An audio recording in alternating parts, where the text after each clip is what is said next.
Bearding Way Media.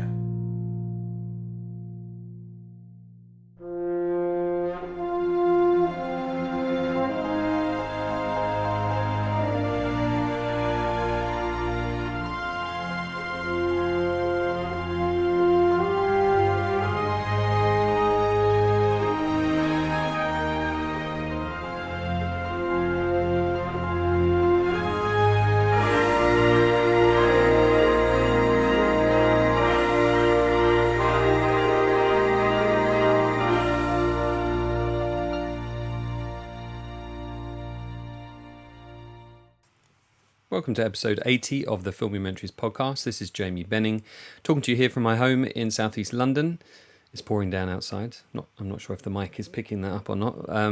It's been beautiful and sunny, and now it's pouring down. I'm 47. I've lived in the UK all my life. I'm still not used to it. If this is the first time you've listened to the podcast, the remit is all about preserving film history. Treat this and the 79 episodes that came before it as an archive of film history that can be used to listen to for entertainment or as research material for your book or podcast or essay. I want people to use this as a resource, and you have about an hour of film chat ahead of you, and I hope you enjoy it. If you're a regular listener, thanks as always for joining me and for all your support. Thanks to the lovely 100 or so of you that support the podcast via Patreon. That's patreon.com/Jamie Benning, Benning. If you can spare just $12, you can support the podcast for a whole year. That's 24 or more episodes, because I do bonus episodes as well. So that's just 50 cents per episode, and I'd call that a bargain. And it would really help me focus my time and resources on the podcast. There are several tiers to choose from on Patreon with several different perks, including videos and merchandise. You can also support the podcast by buying some merchandise at filmumentaries.creator-spring.com, including t-shirts, bags, bottles, and yes, even socks. I'll leave the links for the Patreon and the shop in the show notes. You can also find me on Twitter at JamieSWB. And on my profile there is a link tree to all my various sites, including my Vimeo channel, which is Filmumentaries, where you'll find hours and hours of videos for you to watch for free on films like Star Wars, Raiders, Back to the Future, Jaws, so do check that out. Also on Facebook as Filmumentaries and on Instagram under the same name as well. Okay, so for this episode, the 1st of July 2023, I spoke with special effects supervisor Richard van den Bergh. I met Richard when he was one of the panellists on the Andor special effects and VFX panel at Star Wars Celebration in May this year. Richard is clearly an expert of his craft, whether it's model making atmospherics, or supervising in that senior role. He's had so much experience from starting in the industry on a Ridley Scott movie to his most recent work on Andor, for which he was nominated for a Bafta. So here's my conversation with special effects supervisor Richard van den Bergh, and I'll be back at the end for a bit more jabbering on.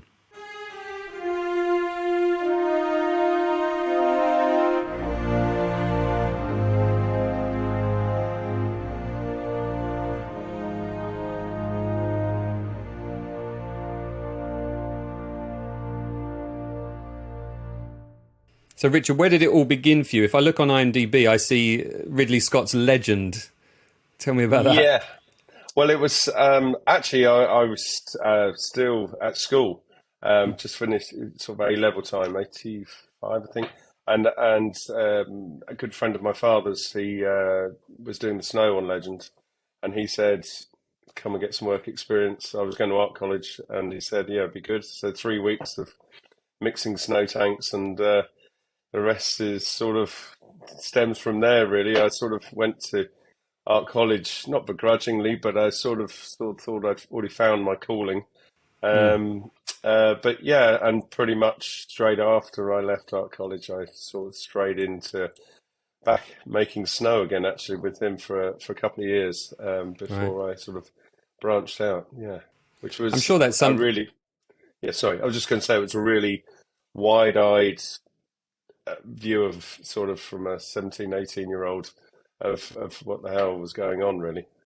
Yeah, I mean, that's a big film to walk onto. Ridley Scott, one of the hottest directors of the time, big production. Obviously, of course, the famous fire and everything there. I mean, there's many different stories about how it happened. I'm not sure any of those stories are probably worth telling because it's Yeah. all speculation and rumor.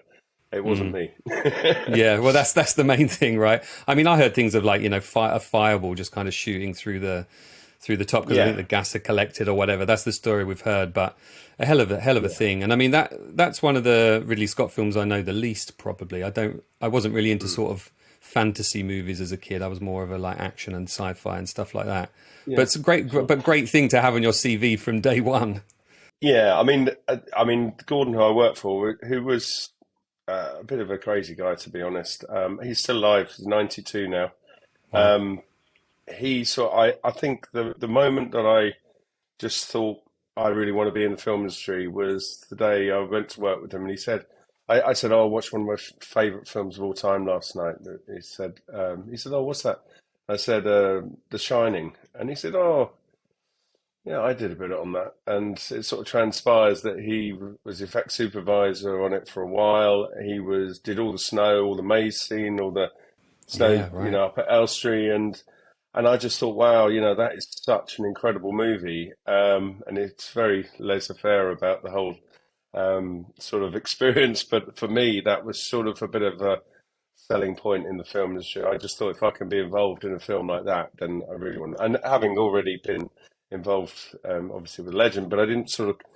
It wasn't sort of for me the thing that sort of really turned me on to it. Really, The Shining, just Yeah. incredible film, and still today is just incredible. I Oh, saw it at the absolutely. IMAX. Yeah, incredible. Yeah, Oh, great they film. did an IMAX screen. I didn't know that. I've seen it a bunch of times on the big screen, but never the Yeah. IMAX.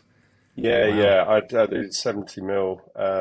Yeah, I think it was probably 5 years ago, I think.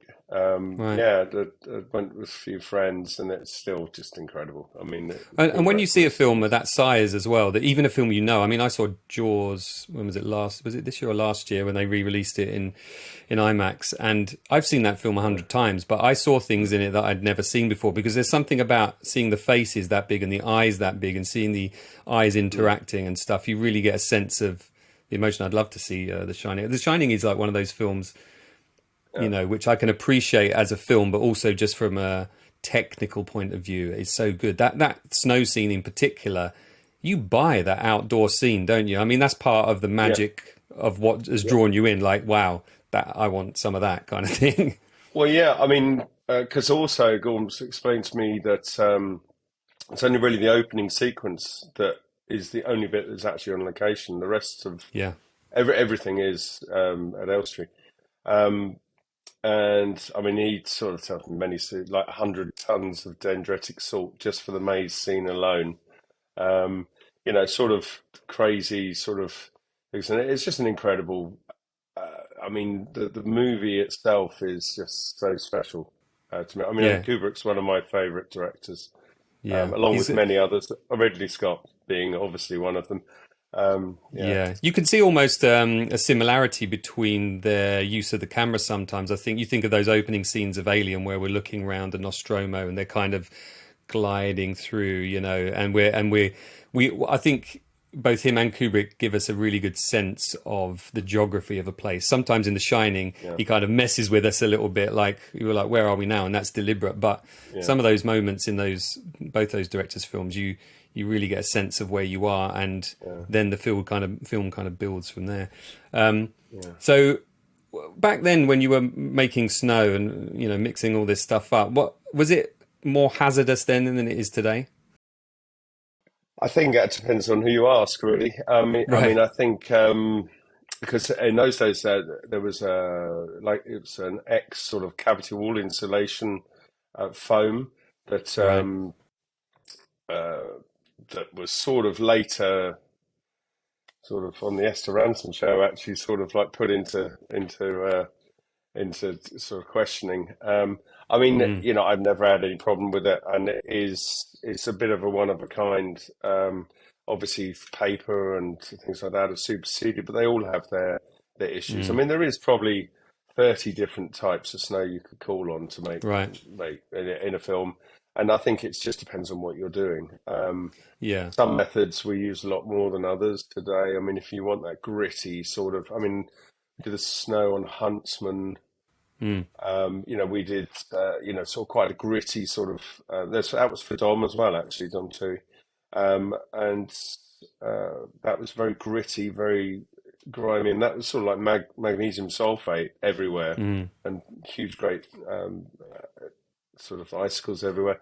And then you take the flip side. I did with Paul Corbett. I did the snow and ice for Beauty and the Beast, which is like Mm. obviously the reverse, supposed to be very fantastic and theatrical. And actually, we sort of spent a long time making sort of Rococo frost flowers for Sarah Greenwood, the designer.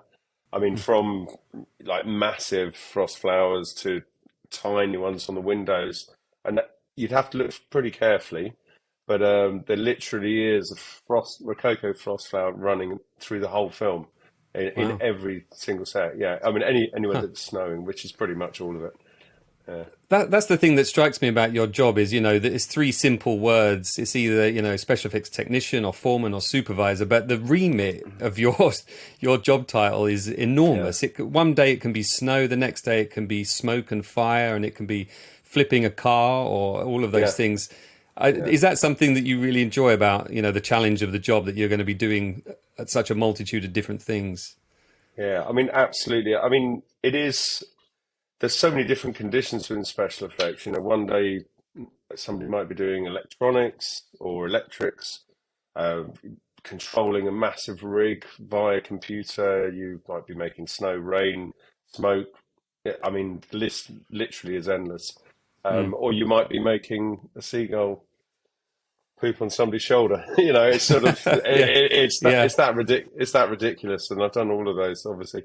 Um, And the levels of complexity change yeah, enormously. I mean, if you poop on, a seagull pooping on someone's shoulders, presumably like yogurt or something, but then you go all the way up to like a gimbal that, a big yeah. star is riding or something like that. Yeah, I mean, on the Andor series that we did, Mm. I mean, a few of the things which I know, obviously, we've spoken about before. I mean, we had a massive, it was like a rig of a spaceship. It was a cockpit and one section of the spaceship, and that was, I think it's 20 meters by 12 meters on a gimbal, Wow. which is massive. I mean, I Wow. think just the rig alone weighed, I think it was just under 16 tons. Um, Jeez. and that was computer controlled, and there's quite a lot of action within that. We're flipping speeders, you know, blowing up various vehicles. I mean, I must say that was one of my favourite films, or series rather, to do, because we really literally were doing everything from snow to Mm. rain to, very simple, very atmospheric. I mean, I think actually Andor is really great example for what we've done as atmospherics, because it really, Mm. you don't notice it, which is the key. Our job, a lot of it is to try and not make you aware of what we're doing. Yeah. If you can see it, we probably didn't get it quite right. But Yeah. Yeah. yeah, I mean, obviously it's massive sort of undertaking we did for Batgirl, which is unfortunately, I think, never to be seen. I mean, we had sort of 50-foot flamethrowers on uh, fire engines going down the streets of Glasgow every night for Wow. 5 weeks, and Huh. I mean, the safety aspect alone Yeah. is a sleepless night every night. Yeah. But I yeah, I bet mean, that's changed over the years, hasn't it? The safety aspect of things. It's a lot tighter these days than it of was maybe course. when you started. Yeah. Yeah. Of course. I mean, I think, and obviously for the better. I mean, I'm Yeah. not saying that people were blasé, but I think to tighten, because we are making a film, we don't want to endanger people's lives, and it Of is course. really important. There's a lot more logistic. I mean, from a supervisor sort of role, the cost, the health and safety, the everyday paperwork alone is a massive job, and the supervisor's job has changed quite a bit from being very hands-on the floor into doing that, and try to distribute as many of the roles as possible so that you can actually be involved in the creation, which is what you started in special effects for, of course. Yeah. Is to design and create an amazing effect and see it on screen. Yeah, Yeah. Well, does your job start then by when you get the script, you kind of going through it as a team, the sort of department heads, and you're saying, well, look, that's a visual effect, that's a special effect, this could be both. Is that Yeah, kind of how you would break it down? yeah, absolutely. I mean, when we did Everest, Mm. visual effects, us designed Gary Freeman. We were very close and really sort of made definite decisions. Obviously, we were governed by location, and some of it was Palmer Studios in the Bond stage, but Mm. you sort of really had to plan well ahead because it was quite a big undertaking. You've got a lot of people on a mountain. I mean, just getting 4-ton wind machines on a mountain that's 60 degrees to blow people, basic. I think it was base camp 2, and then we got it up there. It took us a week to get 4 wind machines up there, all the equipment, and then there was an avalanche warning, and we all had to come off for 2 weeks to Oh my return gosh. to find the wind machines had about 2 inches showing, so we had to dig them all out again. And I think that logistical side of things is just massive, So, Mm. and I think actually, us and visual effects and design is much closer today because it has to be just purely because you want to spend the money on the screen and Mm. sort of, I don't want to spend a lot of money doing something that will never be used because that's somewhere I could spend the money somewhere else in the film, which Mm. is Mm. and then the same for visual effects as well. They don't want to be Yeah. fixing our mistakes or the art department mistakes. They will need to spend their budget wisely too. Yeah. One thing we talked about on that Andor panel at Star Wars Celebration, which I've mentioned to just about anyone who will listen to me talk about it, Yeah, yeah, is we talked about how some of your special effects on that kind of guided the look of the visual effects. Like you would add rain, and then they would literally be trying to match that, or you would have an explosion that had kind of a lot of particulate matter in it, yeah, and then they would marry that with their visual effects rather than those sort of big gas explosions we're used to in the Star Wars yeah. movies. Well, I mean, there was a bit of that as well, I must confess, but yeah, very much. I think the design was incredible. Luke Hull, I Mm. really enjoyed working with. I think he is an incredible talent and will be somebody who will go a long, long way and be making incredible stuff in the future. And I think from his vision, with obviously Tony Gilroy, who wrote it to begin with, and show running, it was quite clear really what we had to do. But then working with them and working with the visual effects, we had to sort of set the tone on the effects, let's say, and the Mm. atmosphere within the different sort of star systems, as it were. From obviously the Milano, which is very clean and very very much a richer area. Down to Ferrex, which is very much a down and dirty sort of smoke Mm. everywhere, fires everywhere. Um, yeah, I mean, and it was great. I mean, there was the opening scene actually. There's a whole sort of section along a causeway in Corriton, and literally we were only allowed on there for a little while, so we did rain, and we were literally following the camera with a rain truck with an Mm. overhead all the way down it, and it's literally you couldn't have two vehicles alongside each other down this causeway. Wow. So we did that, but then of course Moen, Visual Effects, and the team sort of put all the bigger stuff around, and then we came back into the studio for the bit where he actually comes in into the city, and that's all in studio and it's all in Mm. camera, which Mm. is really great. And that sort of marrying up and going back to Everest, actually, you sort of don't know when we're outside or inside. I don't think because I think Mm. everybody did their job so well. Yeah, Yeah, yeah, it's about marrying the two, isn't it? I think that's something, and I think we again spoke about this on that Andor panel, is that on Andor, the direction and the work that you did and the work that Moen and TJ and all the guys did was there were these moments where you sort of got a sense of the environment first before you saw the character or the sort of wide angle. The Star Wars kind of trope is that we're here on this planet and it's a big wide angle. But what they often did in that show is they started on someone's feet, or they started on a yeah, light with rain, or they started on a yeah. close up of somebody's hands. And then I don't know. I think as an audience we just make a kind of a more visceral connection to that. It's something tangible that we can feel like we can reach in and touch almost. Yeah, I mean, I think we can all relate to it. I mean, it's, very much. I mean, some of it for me had quite a Blade Runner feel. I mean, Yeah, it was really, and that's, it's one of my favorite films of all time, yeah, really. same. And it was just incredible to sort of have the chance to do that sort of atmospheric, that really all round effects was just amazing for me and the whole team. I mean, I'm really blessed with the team on that show. I mean, a lot of old friends and sort of people that have worked with me for years. We were all together, and it really felt like a great family. And of course, we had COVID in the middle of it, so that was Mm, I know we don't talk about it quite as much as we used to, but it was really hard sort of period. Initially going back to work. I hmm mean, actually, initially, as I explained before, I was literally working here for 10 weeks on my own mm, in that sort of design period, which was great for the show in a way because I got to really sort of do something that I usually don't get the time, which is to completely design all those areas before we went back into the workshop. But mm. on another level, it was a very difficult time for everybody wearing masks and being under certain strict conditions and being very limited in our movements in some areas, and obviously Mm. close contact and the way a set works usually was very much we're all a bit more distant and less connected, let's say. But Mm.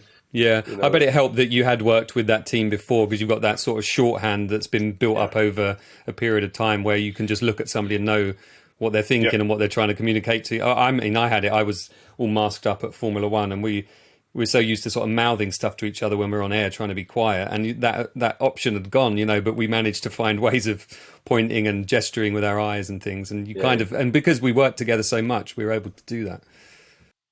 Well, they always say, obviously, art of good filmmaking, good acting is all in the eyes. Most actors, can tell Mm. you a Yeah, million true. million things by. I mean, I remember seeing Seven actually in Empire, Leicester Square, I think on 1st of January on my birthday. And I was like 4 rows back. It was like the last seat available. I was on my own and just a bit of a sad day, really, on your birthday. But one of the most incredible, because it's such a frantic, crazy film. And it's all in the eyes, actually, that film. And literally, I came out of there buzzing, but also completely shell shocked. I mean, yeah, incredible. Sorry, little Yeah, anecdote there, no, but I think it's great. I mean, to be honest, I saw that film in the cinema as well, and I don't think I've seen it since because it's one of those films you just come out of and you kind of just exhale. You feel like you've been holding your breath for 2 hours.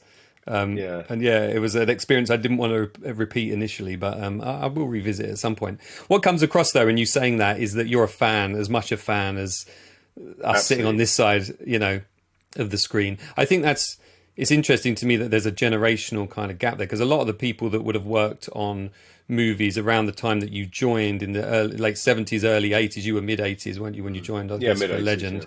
A lot of those guys were just, they were just working people. They weren't enthusiasts necessarily. They Yeah, obviously had a respect for their job and their craft and everything. yeah. But I do get a sense that a lot of those guys of that generation were just thinking about the next day's work. They weren't necessarily thinking about their back catalogue of movies or the movies they loved and how they could integrate some of that into the movie they're working on now. But I think that a lot of that is because, I mean, obviously, special effects, particularly and visual effects, was in its infancy and Yeah, very new at that stage. So a lot true. of people who were into special effects came from outside the industry and didn't have that film school background and sort of that whole, environment. And, I think certainly the older generation today are far more into it than we are. I think the older guys that I work with, they've sort of overtaken. They know more about the Right. films than I do. Sometimes probably because they're watching them a bit more than I am. I guess more Yeah. time. Well, But if you're working, you're not watching, are you? That's the thing. yeah, I mean, Gordon came from. He had a plastics company. He had a cavity wall insulation company, and well, him and his brother they built one of the models for the Battle of Britain. I think they built Chitty Chitty Bang Bang and Wow. things like that. But they came from other industries, Mm. yeah, so film was quite in its infancy generally. I mean, you're sort of talking 40 years, I guess, which is quite Yeah. young compared to today. Yeah. Yeah. So it was really the sort of manufacturing industries that existed, and how can we implement what we need into our movie, and we go to these industries to find a Yeah. solution. Yeah, Yeah. yeah. I noticed on your list of movies that you've had a number of different roles.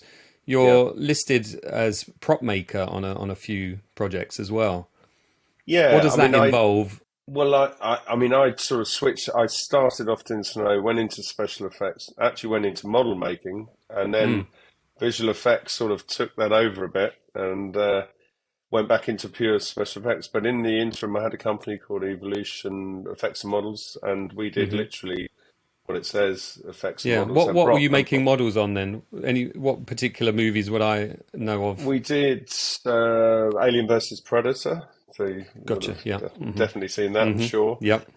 Which was the last big sort of model build that I did actually, and we sort of Bill Pearson, who was one of the guys that built the original Nostromo in Alien. He worked on that with me, and he did the sort of satellite and the ship and stuff in England, and then I went to Prague and built all the big collapsing sets and Right. Yeah. sort of crazy stuff really. But I mean Interesting to it's go from like the miniature to the what did I think Lorne Peterson, who's a model maker for ILM, he had a yeah. word for them. They weren't miniatures; they were bigatures, I think he called them.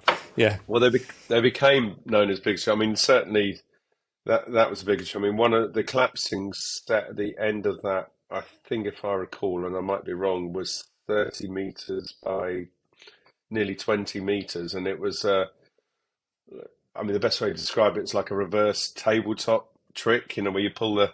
So it's sort of like that, and literally as you did that, everything fell over the edge. I mean, it's a great sequence actually. Mm, Look at that yeah. again, Yeah. I will because do. Yeah. the live action is literally the actor and the predator running on green screen, jumping through the whaling station as it's collapsing.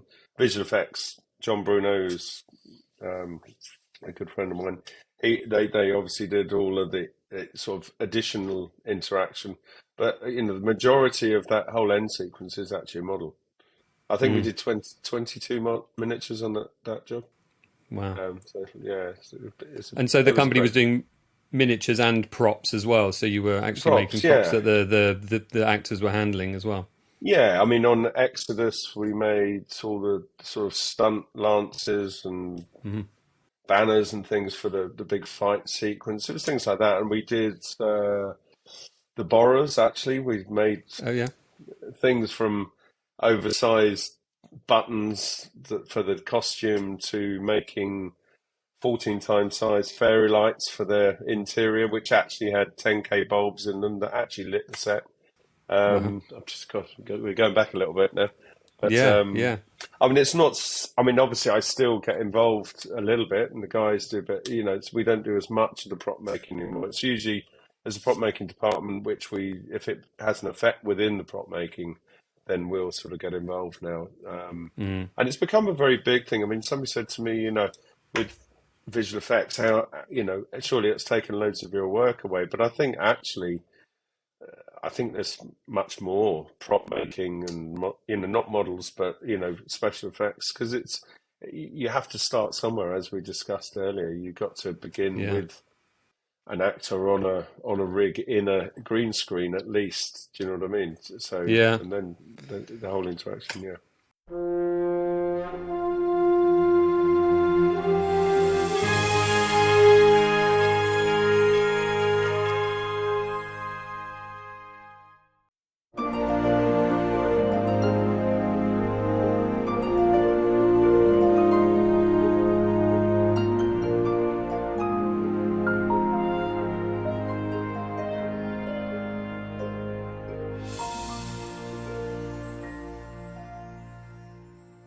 And the sheer volume of stuff that's being made at the moment as well, particularly in the UK. I mean, all the studios are booked out like forever, aren't they? At the moment, Yeah, you've got Lucasfilm over here, yeah, the filling up studios. Sky are building new studios. It's a lot of work. So just from a volume point of view, I think, and I think there is an appreciation still a lot for the model making. I was talking to some people last night on a film club thing that a friend of mine invited me to about Return of the Jedi. They just watched it again and said actually they were really drawn to the matte paintings and the models and the physical effects, as opposed to like the special edition changes that they made, which now actually stand out and look more dated in a way than the models and stuff, because the models were lit with a real light, and somehow we even though we know it's not real, we kind of buy it. So I think that we're in a period now, and again we talked about this I think on the panel, the Andor panel. There seems to be a period now where there's really a great understanding of the marrying between those two disciplines, if you like. Because I saw some of those scenes on Ferrix, and I thought, well, maybe that's a set extension. Maybe, I'm not sure whether they've got the budget to build the whole thing or not. And then I find out that isn't a set extension. Then the next shot cut, and that is a set extension. I didn't know, And then you see the Barbican, which they've augmented, and it feels to me like people are just. I think Mo and Leo actually said this, didn't he? That starting with something, and I think you just said it as well, but starting with something in camera is so beneficial for the visual effects guys. Even if they replace 90% of the shot, just having that there as a starting point is really important. So your work is really valuable, even if there might be just a small nugget of it on screen. Well, I think also sometimes there is a thought process either by the directors, producers, that's going to cost a lot of money to do that in camera as a special effect. I mean, and a good example, we talked about that on the panel actually, was the abandoned factory with all the irons that dropped down. I mean, when we first started that, there was talk about us just doing a couple and it being all visual effects. And and it was that time in COVID where I had the time and I worked out the whole, sort of from the script as sort of how I thought it might work. And we went ahead and actually designed it. Like there was like 380 wires in the roof, all dropping different things at different places, pulling the cotton reels up, pulling things across the building, dropping, I think it was 36 irons in the roof. At the end, all sort of came down, and we doubled them up and sort of dropped them, dropped some of them, and then we dropped the whole lot again at the end scene.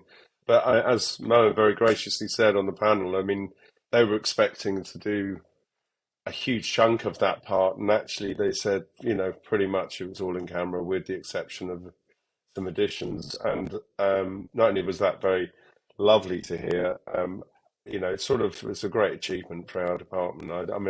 That's one of my standout favourite sequences I've ever done, I think. And it really, really important to that show and that story as well, because it's the first moment we really see him in the main character in a moment of peril. And is he going to stay on planet? Is he going to leave? And if we don't buy that he's in danger there, we don't. Where are we going? As an audience, it's like a thing I often mention is Spielberg always said, if you didn't buy the dinosaurs in that first shot of Jurassic Park, the movie was screwed, And it reminds me of that kind of line, because I looked at that and thought, Jesus, it really looks like they're there and those things are falling. I even on the panel, I kind of assumed that, because I think I asked you, how much of that is VFX? And you said you better ask Mo, and Mo said, well, actually, it's pretty much all of Richard's work. And then you amusingly said, oh, that's my favourite scene. I said, oh, you decided that now, have you? But no, it's a great scene. It really is.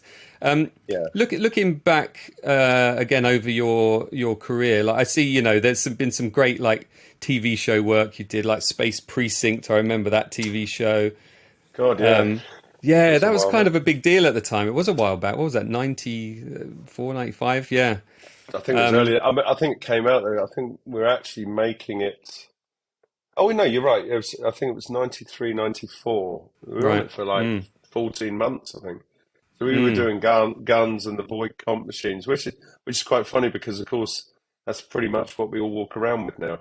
A little screen talking to people. But yeah, that was. I mean, it's sort of quite exciting in a way, but it's a classic Jerry Anderson show, and I was very fortunate to get on it because there wasn't a massive amount of work around at that point. So really lucky.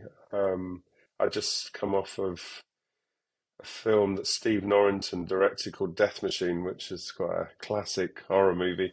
I've And not seen it. that have you not? It's actually quite a good, a Is it? very low I got to write budget, it on my pad here. very Death low Machine. Yeah, budget. yeah. I mean, Steve went on. He directed League of Gentlemen and Blade Mm, One and things like that. I'm not sure what he's doing now, but yeah, good one to watch. mm. But I haven't seen it for so long that I sort of probably have to see how it holds up. But I think it's pretty good. Yeah. And we did 3 or 4 miniatures at the end of that as well. Mm.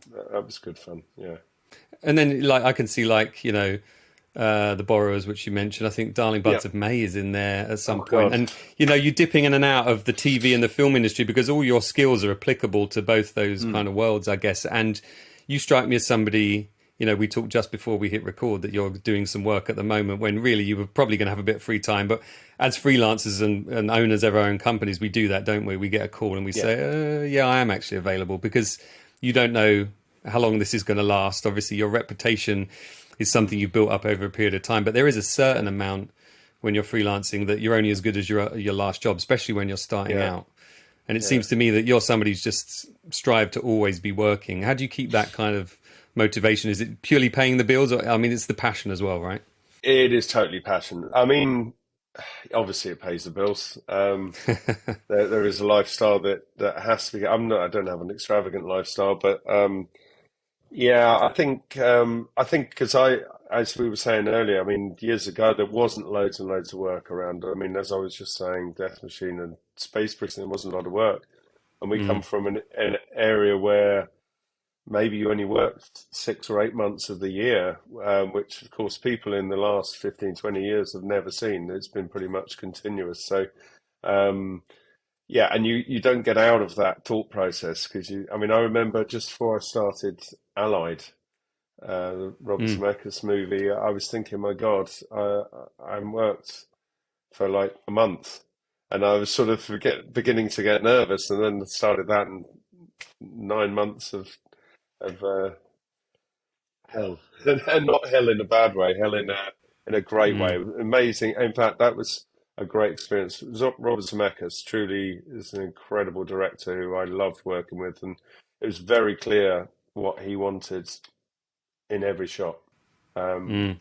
which was really great. I mean, and one of the Hollywood icons, and Yeah. certainly, I mean, Back to the Future for me Oh, was another movie that really was the reason. I mean, really seeing that opening sequence in Star Wars, seeing Back to the Future, um, probably Ghostbusters, and those sort of era. I mean, I just to work. I mean, I was, they're making Ghostbusters now, and I would have died to be on that. But yeah, yeah, yeah. You're literally ticking off my list of favorite movies as we talk here. yeah, We definitely got a bit of a kinship with regards to that. yeah, Um, I think that a lot of those people I've spoken to over the years, and I've spoken to a lot of older people who have come to the end of their career. They talk about that passion being important, and that sort of persistence. Do you feel like a responsibility now to kind of look at the younger generation who are trying to get in, to give people a chance like you were given a chance as well? yes. I mean, actually speaking, I've got to say that it's people coming from out of university now. I mean, there wasn't Mm, university courses when I started. There is now, and people who come out, and there's a great feeling of satisfaction to impart information to these people. And I've had quite a few guys that have worked for me 4 or 5 years, and they've gone on to work for other people who are friends, and they come back, and you just see them develop as a special effects technician, but also as a person, and that's immense. And you sort of, that is part of the job, because if you don't promote and get the next generation, then where's it going to come from? And yeah, just and end of up with a course, bunch of dinosaurs. Yeah. well, yeah, I mean, it's like everybody knows it all nowadays, of course, but yeah, I mean, it is really great. I mean, I mean, I love to. I even thought about teaching actually recently, because Mm, I just, mm, and even so much as setting up special effects school actually, Mm, at the ranch here, where our workshops are, because I think mm, there is a bit of a gap in that whole sort of learning pure special effects. There is various places you can learn, but I mean, I'm surprised that a lot of the people that are at some of the university courses that really just don't get that basic knowledge of all special effects, and they mm. come out with a special effects degree, and yet really the conditions are very small. But I mean, there's 3 years to learn Mm. a lot at college, and then you hit the industry and you learn a lot very, very quickly. Yeah. And that's the best way.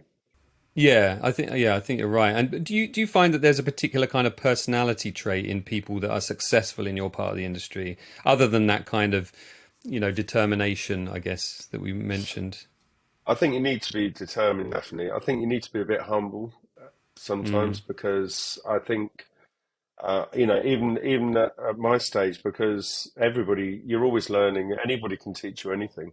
I mean, the other mm, thing is there's a lot of new technology around, and maybe you don't know all that technology and how we can. I mean, a thing that changed our entire industry was, the sort of like plasma cutters and CNC machines, because before we were whittling away for hours and hours, or hand sort of making metal work, and now we mm. have the ability to literally design in the morning, cut in the afternoon, and weld it under rig the next day, and Wow. put a massive rig that may have taken literally a month to get on Mm. set Wow. in a week. I had no idea. Yeah. Yeah, technology is incredible, Mm. when used properly. I mean, it's just another tool, obviously. I mean, it's not necessarily the answer to everything.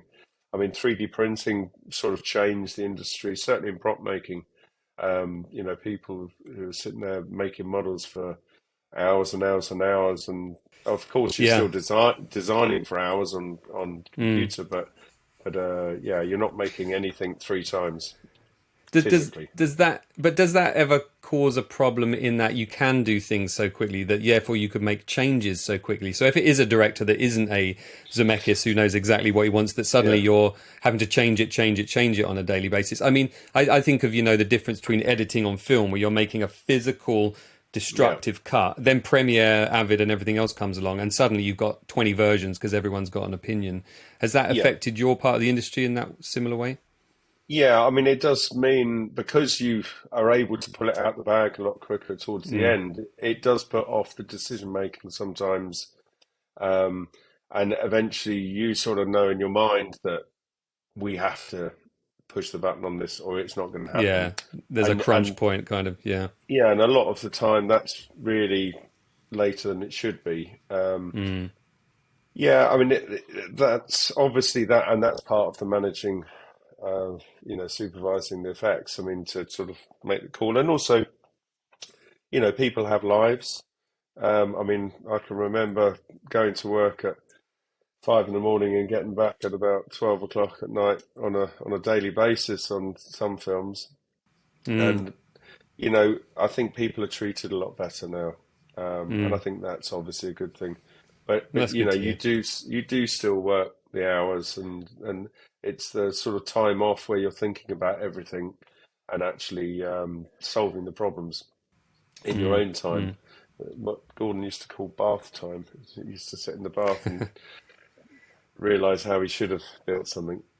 Yeah, Yeah, yeah. This is probably the only thinking time he's had all day because yeah, you're just full steam ahead for 12 hours. Yeah, I know people that have worked in the industry that have done like continuity and things, and they'll go away for 3 months and shoot on a movie, and they'll work hard, they'll play hard, they generally come home, collapse into a heap for a few weeks, then get yeah, a call and sort of go on a repeat process. This was probably 20 years ago. I knew a couple of people that worked like that, yeah, but it's good to hear that people are there's a consideration being made for people's lives and families and things like that yeah. now.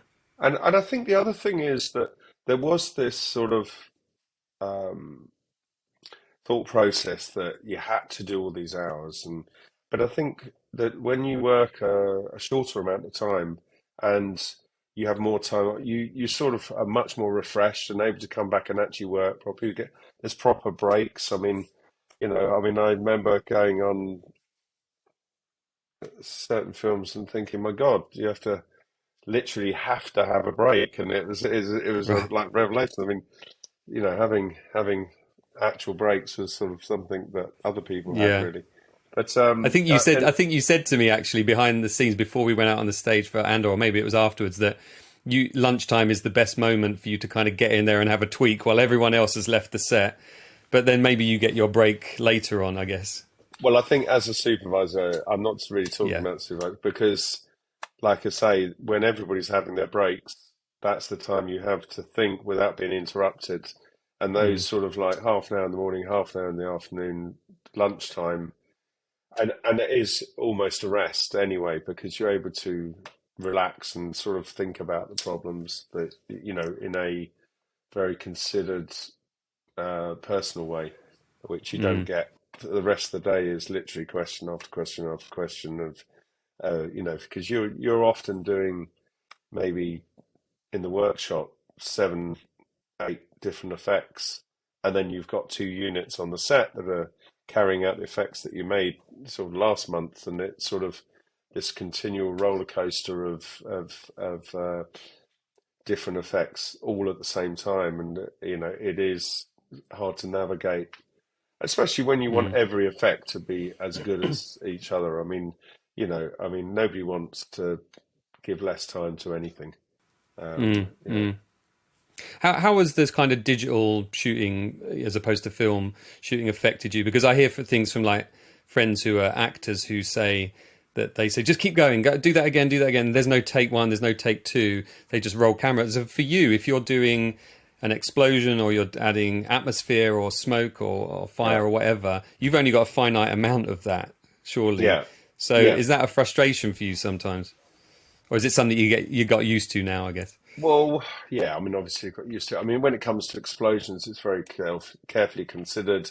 It's Mm, set up.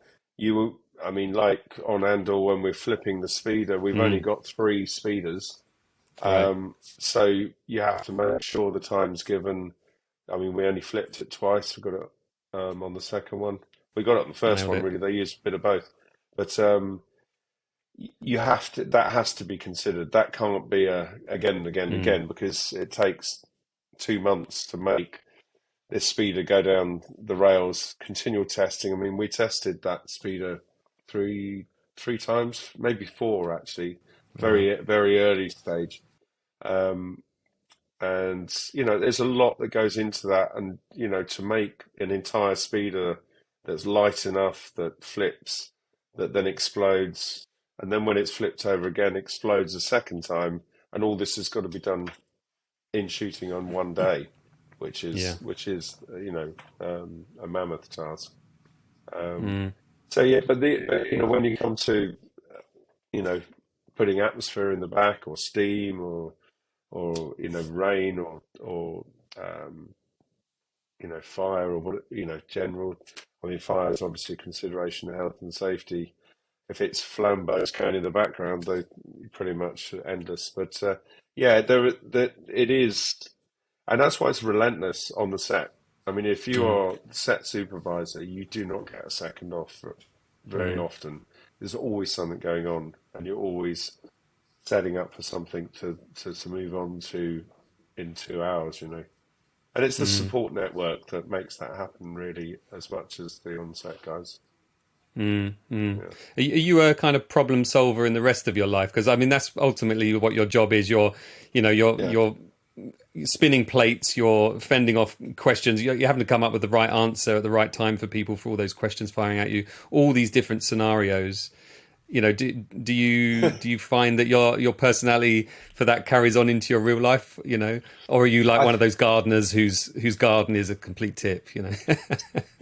my garden is not a complete tip, but I have a few fields to look after as well, and I've got a very lush greenhouse. But I must say, it's a bit of a passion, and Yeah. as is music is a passion of mine, Mm, and I think that is what keeps you sane, really.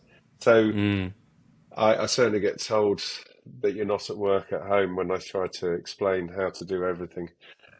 So but that's a good thing. I need telling because I need to relax and I need to, It's difficult though, isn't it? yeah, Like my job, it can be quite stressful. Live TV, you've got people shouting at you. You're making sort of seat of your pants decisions that if you don't make those, the broadcast can go badly wrong. And then when I yeah, come home, I do have to have that kind of time to decompress a little bit. You know, when I used to fly around the world, I was on the plane and I would decompress there for 10 or 12 hours or 2 hours or whatever it was. yeah, Now I'm 20 minutes down the road, I get home. Sometimes I sit in the car for 15 minutes, just listen to the radio, just to, yeah, center myself again almost. Because if I go yeah, in, I'm at the sink and I'm doing everything, and I'm trying to make up for the fact I've just had a 12-hour day and I'm still yeah, in that mode. Do you find that yeah. as well? I do. I think the journey to Pinewood, Leavesden, when I'm at home, not Mm, away abroad or whatever, that journey home, I've learnt to become my decompression, like you say, like you're flying, but which mm, is only sort of 30, 40 minutes. But I've sort of almost taught myself that by the time I get home, you know, I'm not forgetting about work, but I've still got work to do, to be honest, when I get back. But yeah, of you, course. you sort of do sort of calm down and you make sure you eat, make sure that you just have a little bit of time with the family before you start again. And Yeah. that's a condition I had to learn because I was terrible. I'd be straight on the computer, uh, trying to work things out, and to my detriment, really, for part of my life, just frantic. I mean, when I first had Evolution, I think I was pretty much 7 days a week and pretty much, I don't know, Mm, 12, 14 hours a day, and then working when I got home. So it's not good yeah. for home life. But you're sort of trying to make your name at that stage, and it's not that I'm not Yeah. now. It's just that No. I've learned there's other ways of letting other people do the work is one of the things Yes. I've learned because yeah, somebody said to me, if you want to run a successful business, you can't do everything yourself. Hmm. You have to delegate and trust other people, and I think that's the best advice that's ever given.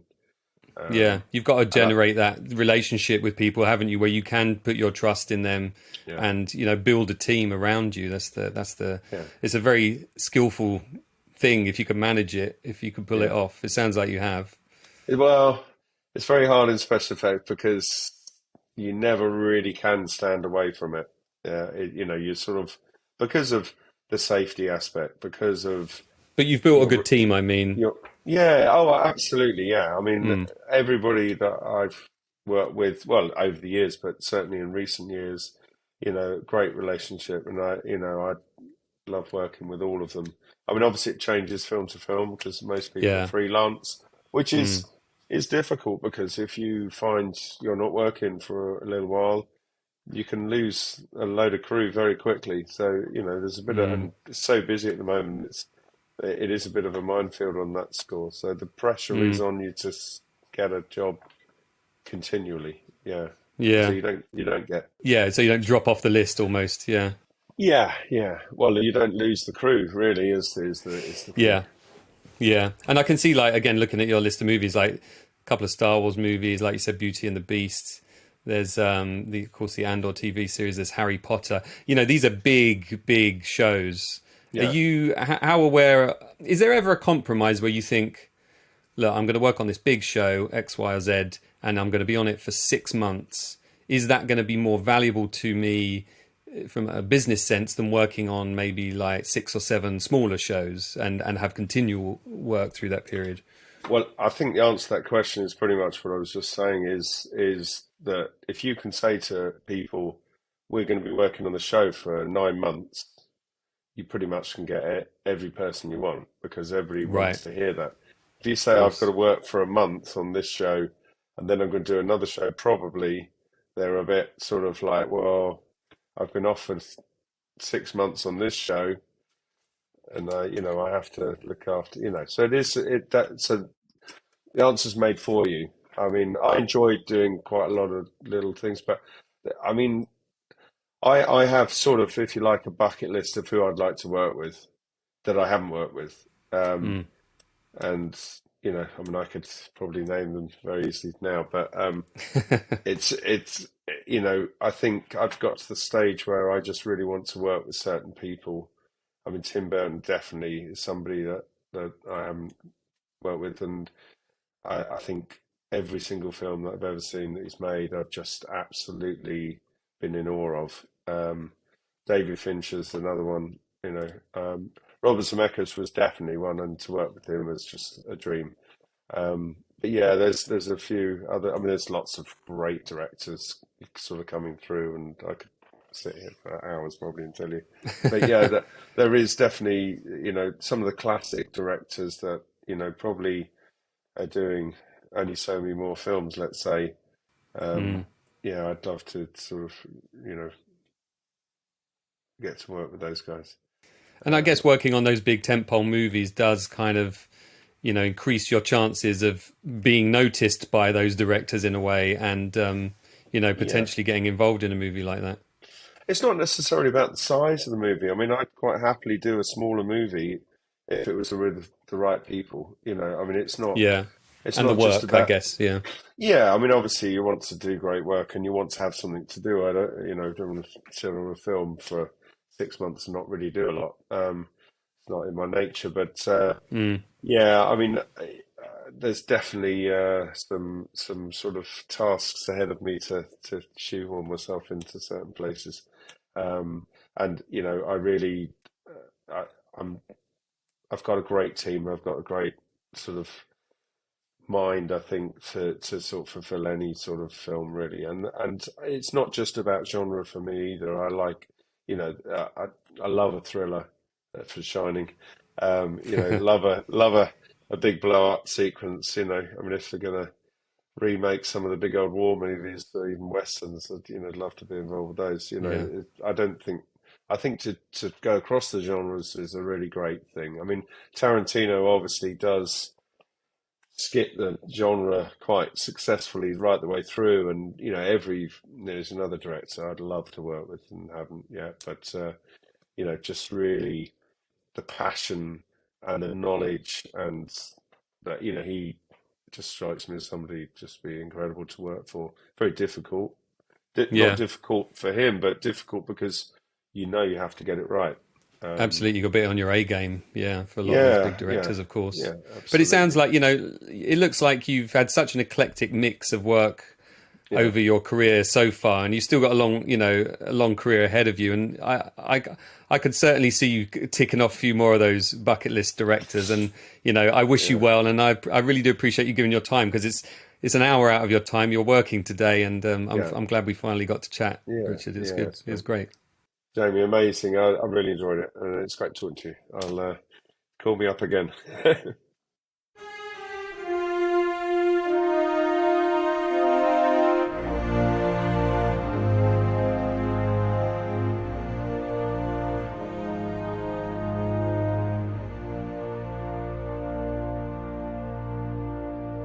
I hope you enjoyed my chat there with Richard. He is a good guy and very well respected in his field, and I'm so grateful to him for giving his time. Thanks, Richard, and hope to catch up with you again sometime.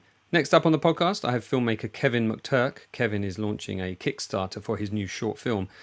He's an incredibly talented effects artist and director who has used those talents to make several short films that always have some ghoulish, ghostly visuals using a combination of puppets, wonderful sets, atmospheric, and a list of great voice talents.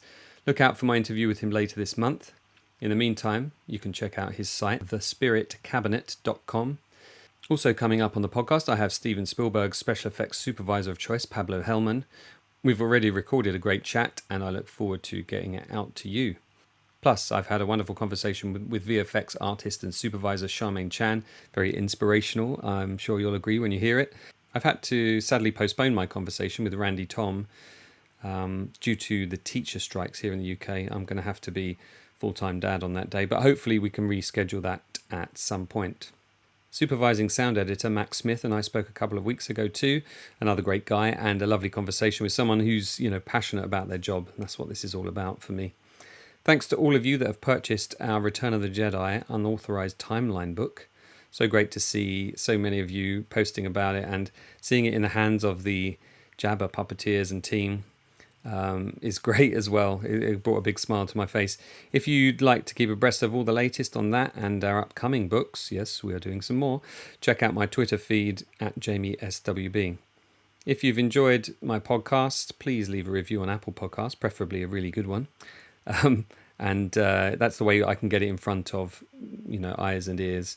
This is a small podcast. It is just me and my laptop and a guest or guests. And I really could use your help. If you've enjoyed it, please spread the word. Thanks for joining me, and I hope you can do so again for the next episode of the Filmumentaries podcast.